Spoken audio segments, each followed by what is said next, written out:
कम पैसों में बनाए बहुत ही मज़ेदार सी ये रेसिपी है शामी कबाब, बहुत ही टेस्टी।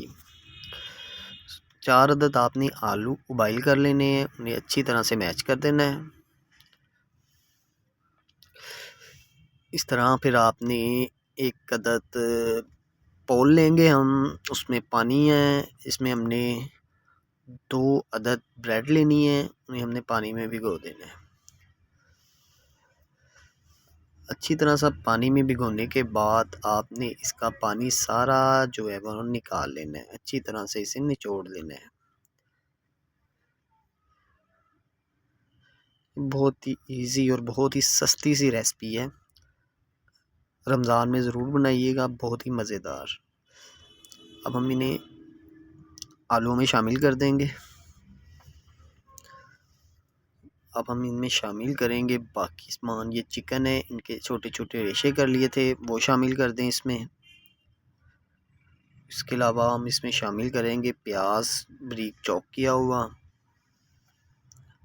हरी मिर्चें बारीक बारीक काट के वो शामिल करनी है आपने।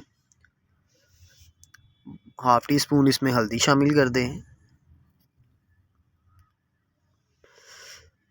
1 टीस्पून इसमें सुर्ख लाल मिर्च शामिल कर दें। 1 टीस्पून हम इसमें शामिल करेंगे कुटी हुई लाल मिर्च। हाफ़ टी स्पून हम इसमें धनिया पाउडर शामिल करेंगे। अनारदाना शामिल करेंगे इसमें, और इसके अलावा 1 टीस्पून हम इसमें नमक शामिल करेंगे।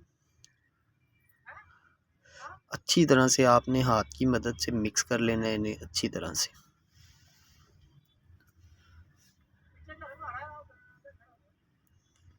ये देखिए ये तैयार हो चुका है। अब हम इस पे पुदीना फेंकेंगे थोड़ा सा और फिर एक बार मिक्स कर लेंगे। अब आपने हाथ की शेप से, जैसे आप शामी कबाब बनाना चाहते हैं या सींग कबाब बनाना चाहते हैं, आपकी मर्ज़ी है। मैं शामी कबाब बना रहा हूँ इस तरह से। ये देखें माशाल्लाह रेडी है। इसी तरह हम बाकी तैयार कर लेंगे। ठीक है, एक अंडा ले लेना है, उसमें आपने शामी को अच्छी तरह से डीप करना है।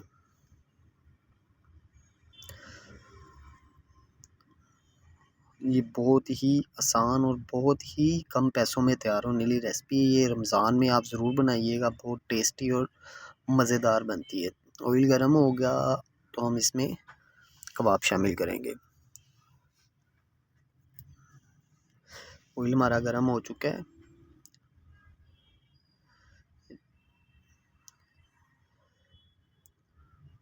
दो मिनट के लिए आपने एक साइड से अच्छी तरह से पका लेना है इसे, फिर आपने साइड चेंज कर देनी है।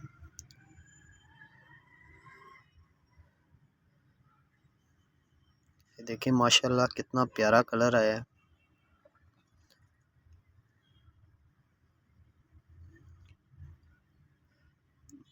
माशाल्लाह बड़ी क्रिस्पी और मज़ेदार सी ये रेसिपी है। एक बार रमज़ान में ज़रूर इफ्तारी के टाइम आप बनाएं, आप ख़ुद टेस्ट करके देखिएगा, बहुत ही मज़ेदार सी ये रेसिपी है और बहुत कम पैसों में तैयार हो जाती है। इसी तरह बाकी हम अपनी फ्राई कर लेंगे सारी। अगली वीडियो तक इजाज़त दीजिए। अल्लाह हाफिज़।